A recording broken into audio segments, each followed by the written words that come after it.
There are 196 countries in the world.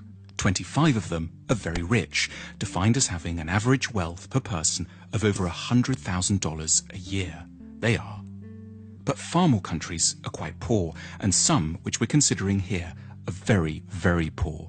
These are the 20 poorest countries in the world, where the per capita wealth is under $1,000 a year, or under $3 a day. Every country is now more or less on a path to growth, but the poor ones are growing very, very slowly. If Zimbabwe continues at its current growth rate, it will qualify as a rich country in 2,722 years.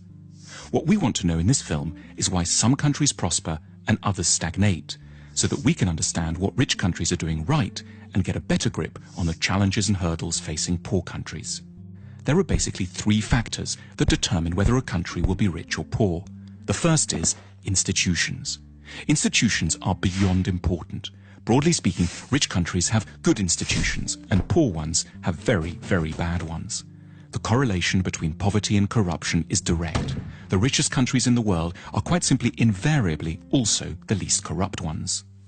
And the most corrupt countries are also the poorest. When countries are corrupt, they can't collect enough taxes to get the good institutions they would need to escape the poverty trap. Half of the wealth of the world's poorest 20 countries goes into offshore accounts. Lost revenues in these countries totals between $10 and $20 billion a year. Meanwhile, without an adequate tax base, poor countries can't invest in police, education, health and transport. Now, a more generous way to look at corruption is that it's really a case of clan-based thinking. Say you're hiring someone. In the rich countries, you're meant to do so simply on merit, interviewing lots of candidates, then picking the best one, irrespective of any personal connection. But in poor countries, under the sway of clan-based thinking, that approach would itself be seen as corrupt. It's your duty to disregard the so-called best candidate from an anonymous bunch in order to pick someone from your own team, your uncle, your brother, your second cousin, the guys from the same tribe. As a result, poor countries don't allow themselves access to the intelligence and talent of the whole population. There's a second thing that keeps countries poor: culture. What goes on in people's minds, their outlooks and beliefs. A striking statistic pops up here in relation to religion. If there's one generalization you can make about religion and wealth, it's that the less people believe, the richer they stand a chance of being. 19 of the richest countries in the world have 70% or more of their populations saying that religion is not at all important to them. The exception here is, unsurprisingly, the United States, which manages to combine great religiosity with huge wealth. More on that in a second. And conversely, the poorest nations in the world are also extremely believing ones. Here's how many people think religion and the supernatural is deeply important in the following countries. In the world's poorest country, simply everyone is a believer. Why is belief quite so bad for wealth creation? Because in general, religiosity is connected up with the idea that the here and now can't be improved, so you should focus on the spiritual and look forward to a next world instead. It makes quite a bit of sense when you live here. In the rich world, on the other hand, people are generally great believers in their capacity to alter their destiny through effort and talent. Incidentally, to explain the anomaly of the United States, religion seems not to slow down economic growth here because it's a particular sort of religion, an overwhelmingly Protestant and exceptionally materialistic kind. The American God doesn't want you to think of building the New Jerusalem in the next world. He wants it here and now in Kansas or Houston. There's another big factor that determines the wealth and poverty of nations: geography. Poor countries are overwhelmingly located in the tropical regions. This isn't a coincidence. Life is, in many ways, simply far, far tougher there. The problems begin with agriculture. Tropical plants are generally a lot less packed with carbohydrates. Poor countries have worse soil too. Also, and perhaps surprisingly, a tropical climate can be disadvantageous to photosynthesis. Historically, a key determinant in the likelihood of societies growing rich was their possession of large domesticated animals, such as horses and oxen, which liberated a huge part of the workforce from having to plough by hand. But in tropical Africa, domesticated animals have throughout time been devastated by a further appalling scourge, the tsetse fly. This small fly, exclusively present in Africa because of its heat and humidity, knocks out animals on an enormous scale, making them sleepy or inactive, and has had a profound effect on the ability of Africans to develop technology, increase agricultural productivity, and amass wealth. It isn't just plants and animals that suffer in the tropics. In the middle latitudes, humans are open to a terrifying array of diseases, including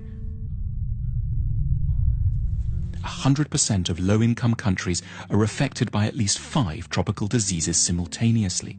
The magical temperature, which has helped to make rich countries rich, is 16 degrees centigrade. However superficially unpleasant, that drop below 16 degrees as autumn starts to bite is quite literally a foundation stone of civilization. Geography also encompasses transport, and poor countries are on the whole very badly connected. Landlocked Bolivia and semi-landlocked Paraguay are the poorest nations in South America. Africa has only one major navigable river, the Nile, and hosts 15 landlocked nations, 11 of which have average incomes of $600 a year or less. Not coincidentally, the poorest country in Asia, Afghanistan, is also landlocked. Then there's the matter of natural resources. Natural resources like oil or precious metals can be real trouble, and paradoxically, poor countries tend to have them in spades. These natural resources are what economists call intensifiers. They will help to make a country with good institutions richer, but one with bad institutions get even poorer, precipitating what's called the resources trap. So the Democratic Republic of the Congo is one of the world's most mineral-rich countries, holding most of the world's coltan, which every mobile phone has a bit of inside. But natural resource wealth helps elites to grab money without requiring the cooperation of the whole society. If the only way to grow wealthy is to assemble high-tech aero engines, for example, you're going to need your whole society to buy into the project. But if you just need to extract a few minerals, you can do so with a small labor force, some guns, and an airstrip long enough to ferry your loot out to market. The wealth from coltan keeps DRC armed rebels in guns and corrupts every level of society. So how should one weigh up the relative importance of all these different factors, institutional, cultural, and geographic, in determining the wealth of nations? There's no hard and fast rules, but as a guide one can suggest that 50% of a nation's wealth comes down to the state of its institutions, 20% is due to its culture, and 10% each can be allocated to latitude, connectivity with the rest of the world, and geological good fortune.